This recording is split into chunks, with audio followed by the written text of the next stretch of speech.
Hi, and thank you for joining us today on our YouTube channel. We're so grateful that you stopped by to watch our video. Over this month, we are talking on the topic of stress. My name is Ann Madison, and I am the director of Peace Restored. We are a nonprofit that works with women that have been through various difficult life experiences, and we focus on the issues of trauma, abuse, and grief. So I'd like to go ahead and stop to say if you are someone that struggles with those things, we encourage you to be able to reach out for help, whether it's you could go to our website, which is peacerestored.net, or if you know of another resource in the local communities that you would like to reach out to, we encourage you to do that as well. So as I said, we're going to be talking on the topic of stress today.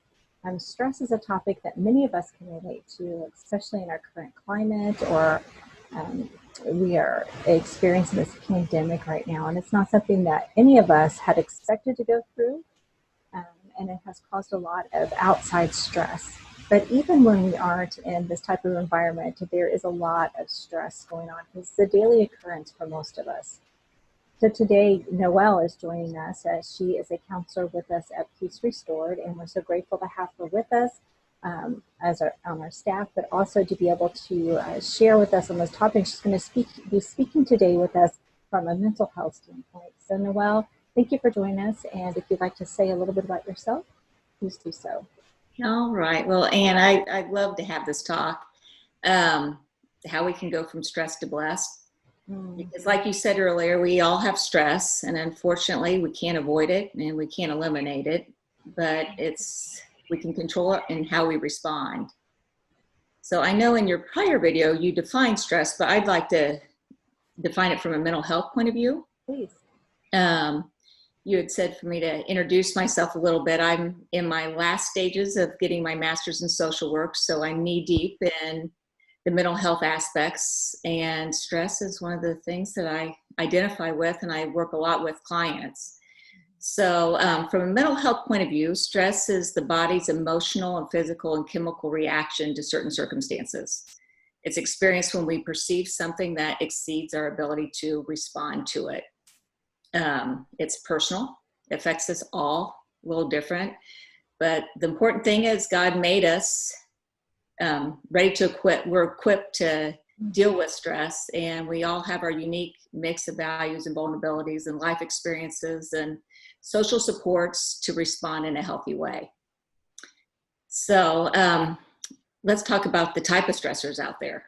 Okay, great. Let's do that. So some holidays. I mean, you had differentiated in the prior video about stresses and anxieties. So first, let's just talk about stressors. Holidays are a big one, and it can go anywhere from holidays all the way to death of someone that we love dearly.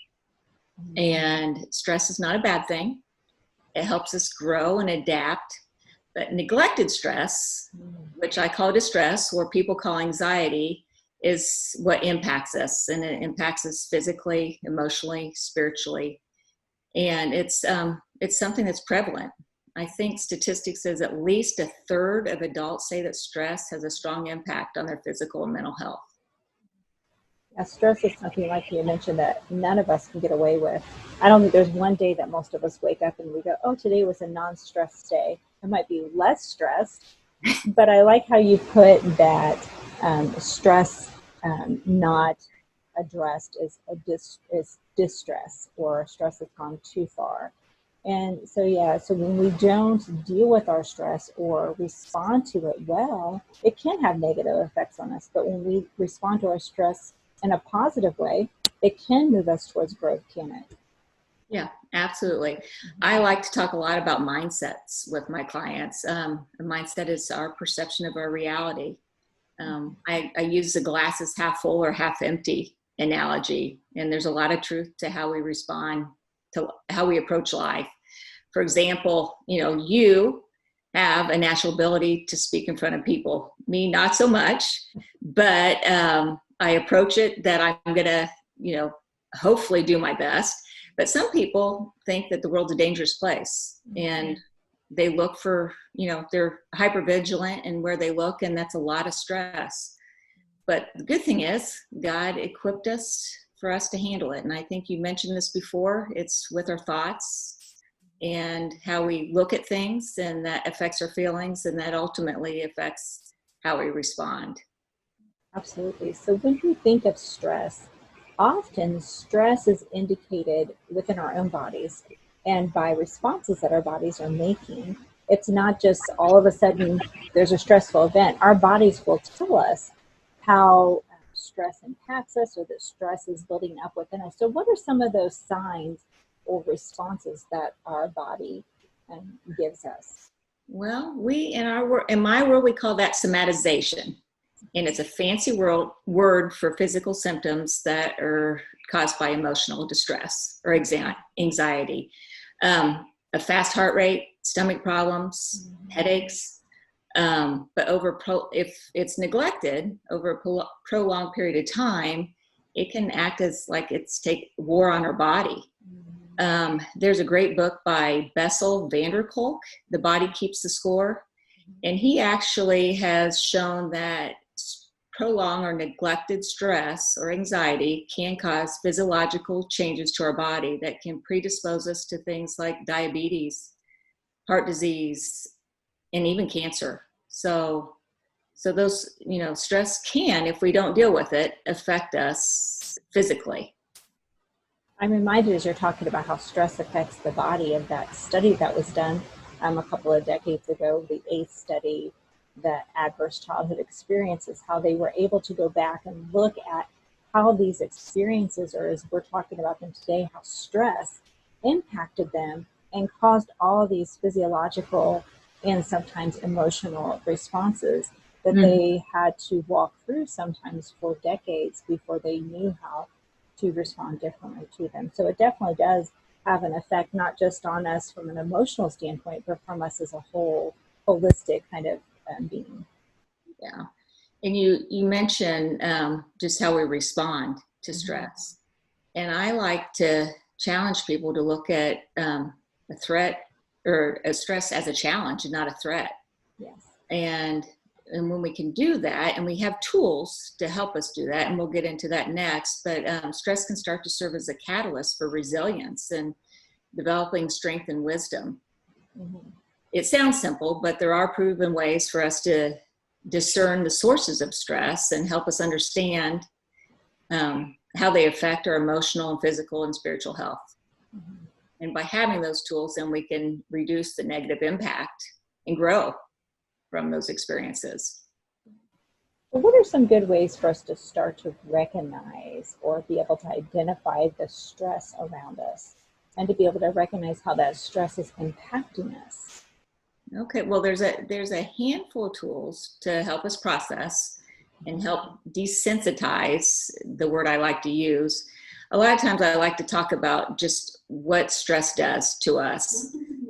When we have stress, we get what's called cortisol, a hormone that's reduced by our brain, and it signals our amygdala, which is our fight, flight, or fight response. And we have exercises such as breathing exercises or mindfulness, or I like progressive muscle relaxation. It's a relaxation technique that helps us process those incoming signals by desensitizing our responses to the stimuli over time.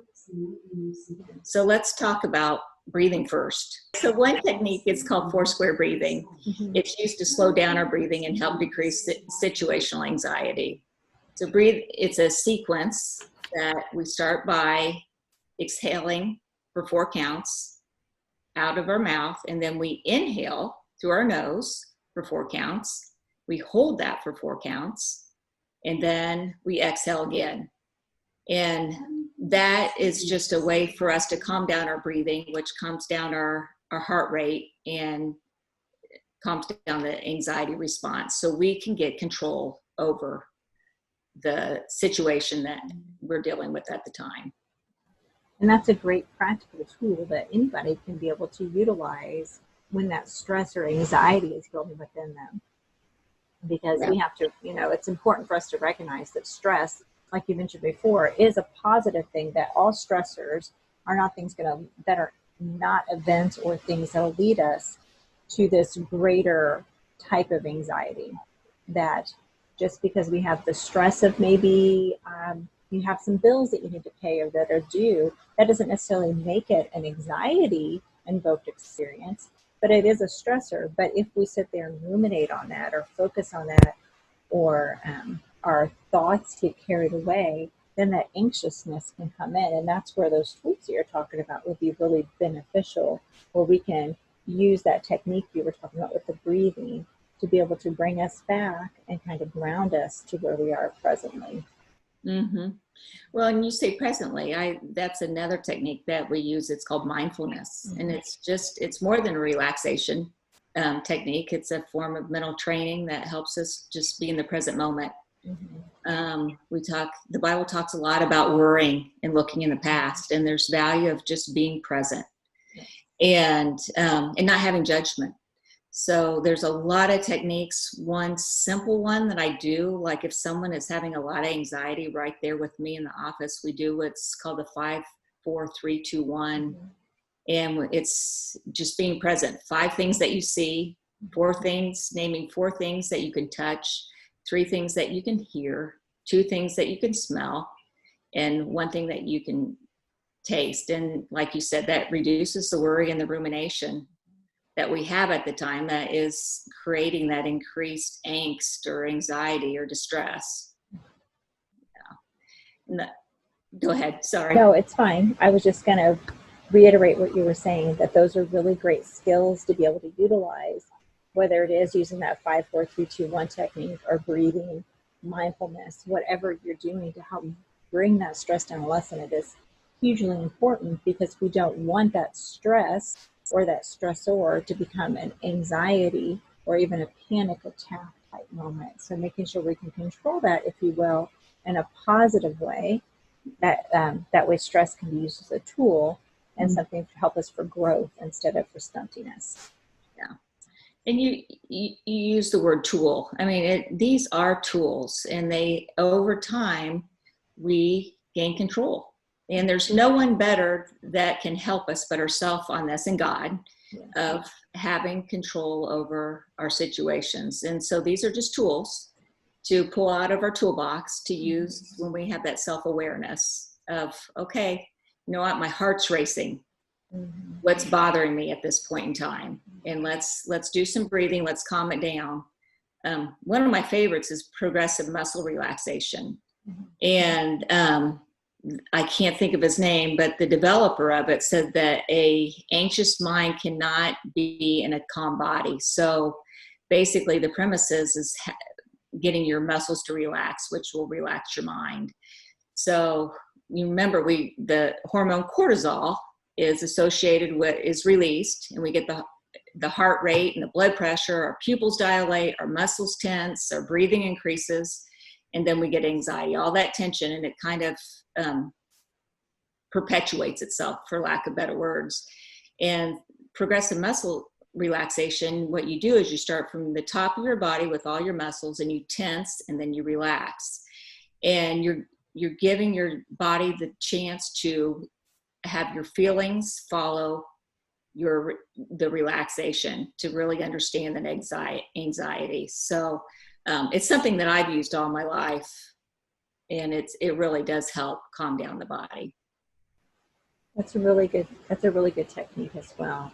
And I'm so grateful that we can give these tools out to people who are watching this video as a resource to be able to say, okay, what do I do during this stress? Instead of just, I think often we might hear, especially I think in the church circles, you shouldn't worry, you just shouldn't hold on to that, just trust God, pray about it. And those are all great things and things that we should be doing. But we also need at times practical tools to know how to do that. How do I not worry? How do I lessen my stress? What do I do if when I pray it doesn't seem to be enough? How do I take that to the next level? So I think this is really a great way where we can intertwine our faith and mental health together to be able to partner them and to be able to be this great marriage, to be able to say, I can use both of these things to help me process through my stress and through my anxiety, to help me to be able to be a better, stronger person, and that person that God's ultimately designed me to be. So isn't that a great way how God is able to bring both of those things together for us? Yeah, absolutely. And I have to add that we got to remember to eat a balanced diet and get enough sleep, because that's really important, and part of our taking care of ourselves, our self-care. Yes, absolutely. Yeah. Yeah, absolutely. But I think you said it all. It really comes down to how we respond to stress, physically, mentally, emotionally, rather than, letting it breed anxiety or aggression. Stress can foster compassion, and it can, rather than increasing anxiety or depression. And it can lead to a greater meaning and sense of purpose, rather than isolating ourselves from others, or, doing the negative parts of stress. When we don't confront stress, it comes out in negative ways too. So we got to confront it and look at it as a challenge and not a threat, and lean on God and other people. Well, Noelle, thank you so much today for sharing all these tips with us on how to manage our stress, how to recognize our stress, and this might be some things that maybe you might say, I don't necessarily need these. I think I'm doing okay with it, but you may know someone else that needs these things. So we encourage you to share this video, whether it's on your social media or just with somebody through a text, and let them know that, hey, here's some really practical things that you can put to action to help you through those stressful times, or those times when anxiety is increasing. And again, we just thank you so much for watching our channel today, and hopefully you enjoyed the content we provided. If you are enjoying them, and you do like what we're providing, we ask that you would like and subscribe to this channel. And that way, when we do provide new content and put new information out, you'll automatically get notified of that. So again, thank you so much, Noelle, for being with us today, and I appreciate your time. Always a pleasure. Thanks, Ann. All right, thank you. Have a good day.